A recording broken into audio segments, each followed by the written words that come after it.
Justin, I want to come back to you again from kind of the leadership perspective. Do you think there's a risk in, we've been talking about speed and bottlenecks and how both are changing at the same time. If there's just the focus on the speed, there might be this assumption from leadership that, hey, faster development automatically means faster business value. Do you think that's a risky assumption? And if so, what are the dangers there? I do think it's super risky. There's this saying, right? Given enough toddlers in front of typewriters and enough time, you could output the collected works of Shakespeare just on random, like toddlers like smashing their fingers on the keyboards. We effectively have, obviously not an infinite, but from a cost perspective, you have an army of engineers who could build you anything you wanted. I could decide, hey, I'm going to start, I'm a bank, I don't generally offer personal deposits and those types of things. I'm going to do that now. I'm going to build a system that does deposits, and I'm going to do that. I'm not a payment processor, but I'm going to start becoming a payment processor. I'm not a this type of company. I'm just going to become that type of company. And so my whole career has been the intersection of technology and business. And again, I go back to, if it's not driving revenue, if it's not enhancing customer experience, if it's not risk management or speed to market, like those types of things, if it's not aligning to what we're trying to accomplish, then was the work valuable?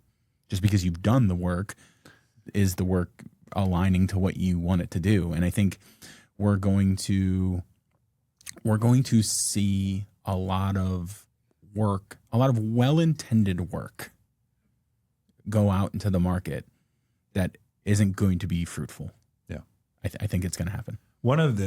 Along those lines, one of the things that I've seen has been really fascinating for me to watch. As it became easier to write code, product managers started writing code.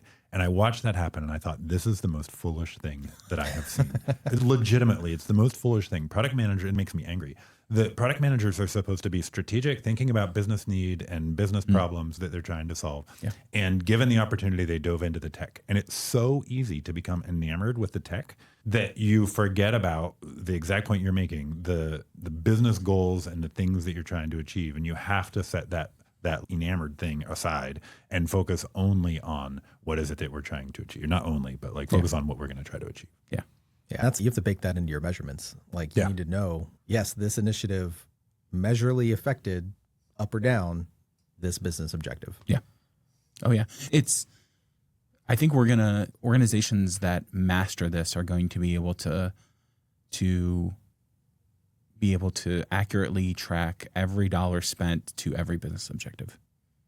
Yeah. Because that seems reasonable. Because essentially investment is going to be the limiting factor. It used to be time. Yeah. Time was the limiting factor. Investment is a limiting factor before the world we live in. But in reality... But it was constrained, I think is your point, by time. Yeah. And now time is gone. Yeah. Time becomes, not in reality, but in the same way that cost was constraining us before, time is constraining us, but not. And so now it becomes, is this investment worth it? Because I can make that investment today. Yeah. I don't have to make that investment over 10 years. I can make it today. Yeah. What is your ROI? That's the number one question I'm asking people right now. What's the ROI on this work? Or why are we choosing to do this? What benefit does it create for our customers, for our business? And I don't always get answers that I love. Yeah. I have a friend who owns I was just telling this story an hour ago.